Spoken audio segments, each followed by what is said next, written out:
Parigi municipality ప్రజలకు Bharatiya Janata party తరఫున నేను నామ్ రామరెడ్డి గారిని నమస్కరించి విజ్ఞప్తి చేస్తున్నా ఏమిటంటే ఈరోజు లాస్ట్ క్యాన్వసింగ్కు రేపటి నుంచి రేపు ఎలక్షన్స్ క్యాన్వసింగ్ ఉండదు, ఎల్లుండి ఎలక్షన్స్. రేపు అన్నీ కూడా కాంగ్రెస్ పార్టీ టీఆర్ఎస్ పార్టీ వీళ్ళందరూ కూడా ప్రలోభాలకు గురి చేస్తారు. ఆ ప్రలోభాలకు లోను కాకుండా మీ ఓటు హక్కును 5 సంవత్సరాల మీ యొక్క డెవలప్మెంట్ కోసం ఎవరైతే పనిచేస్తారో వాళ్ళని చూసి ఓటు వేయాలి. భారతీయ జనతా పార్టీ 15 స్థానాల్లో పోటీ చేసింది. మాకు ఈరోజు కూడా 9 స్థానాలు పక్కా గెలుస్తామనే హోప్ ఉంది. పరిగి ప్రజలు కూడా ఒక్కసారి పరిస్థితిని ఆలోచించండి.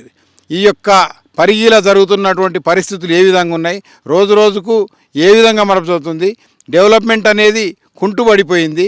చెప్పడానికి ప్రతి ఒక్కరూ చెప్తున్నారు. అది కాకుండా కొండా విశ్వేశ్వరరెడ్డి గారు ఎంపీ గారు ఒక పరిగి ప్రజలకు ఒక విజ్ఞప్తి చేసిండు, ఒక ఛాలెంజ్ ఇచ్చిండు. మీరు 9 సీట్లు గెలిపించి భారతీయ జనతా పార్టీ అభ్యర్థిని చైర్మన్ ఎన్నుకునేలాగా చేస్తే 100 కోట్లతోటి స్మార్ట్ సిటీ కిందికి నేను డిక్లేర్ చేపిస్తా.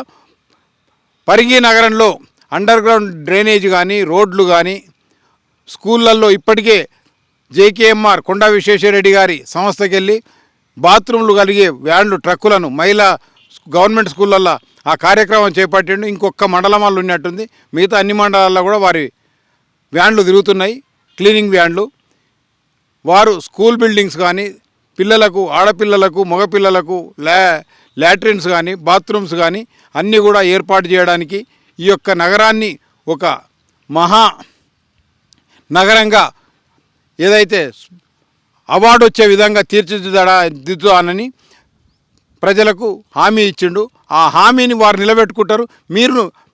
మీకు ఇచ్చిన హామీ మీరు నిలబెట్టుకుంటే 9 మందిని గెలిపిస్తే తప్పకుండా వారు కూడా హామీ నిలబెట్టుకొని మీకు సేవ చేస్తారని చెప్పి విజ్ఞప్తి చేస్తున్నాను. భారత్ మాతాకి జై. భారతీయ జనతా పార్టీ కమలం పువ్వు గుర్తుకే మీ అమూల్యమైన ఓటు వేసి భారతీయ జనతా పార్టీ అభ్యర్థులను గెలిపించవలసిందిగా విజ్ఞప్తి.